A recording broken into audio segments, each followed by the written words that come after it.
call to member for Parkes. Thank you, Deputy Speaker. The lack of reliable telecommunications in regional Australia has created a very, very dangerous situation. The loss of the 3G network last year has plunged Albanese's forgotten Australians into further isolation, with many people left with no coverage at all. Anyone in this chamber or in Parliament House today, or our loved ones, could be driving along a regional road, let's say the Newell Highway, a critical route that connects Victoria with Queensland, transversing my own electorate, the federal seat of Parkes. Imagine something happened to yourself or your loved one while you were on that route and you were stranded beside the highway.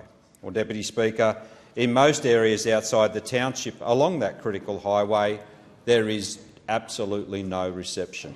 You or your loved one would have no way to call for help. You or your loved one would be at the mercy of other drivers passing by to help you. It is quite simply unacceptable. This would not happen to those who live in metropolitan areas like Sydney, Brisbane and Melbourne and Perth. Or if it did, it would be fixed in an Albanese flash. This is only one of the dangerous consequences of this situation.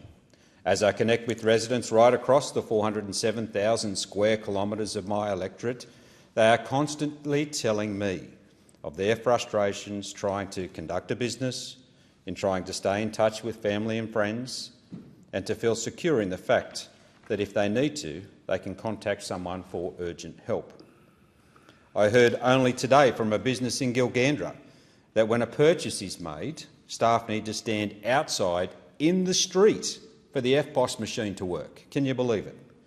Communication devices do not work under steel roofs.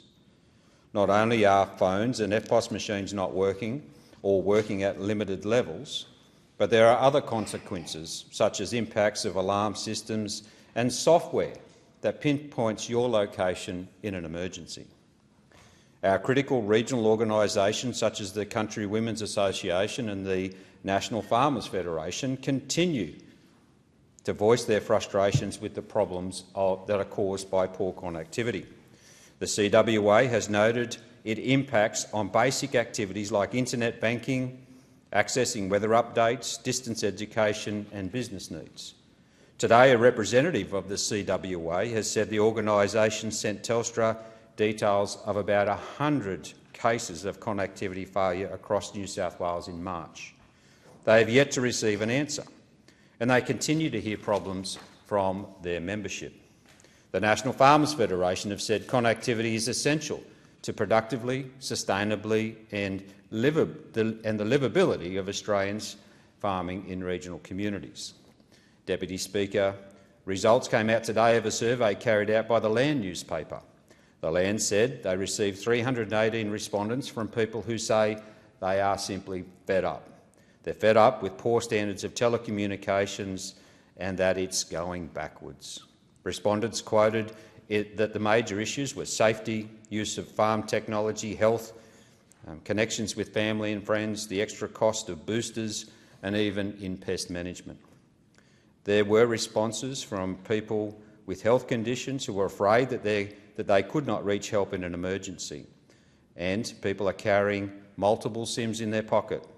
Phone calls are dropping out up to 15 times in 10 minutes.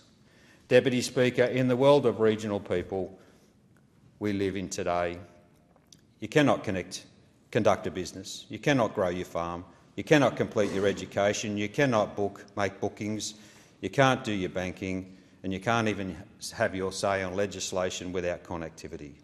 The catastrophe of no communications which many regional Australians are facing could be prevented if the Albanese government simply cared enough to do something about it. These are regional people who pay the same or sometimes significantly more than Australians who live in the city for the privilege of telecommunications.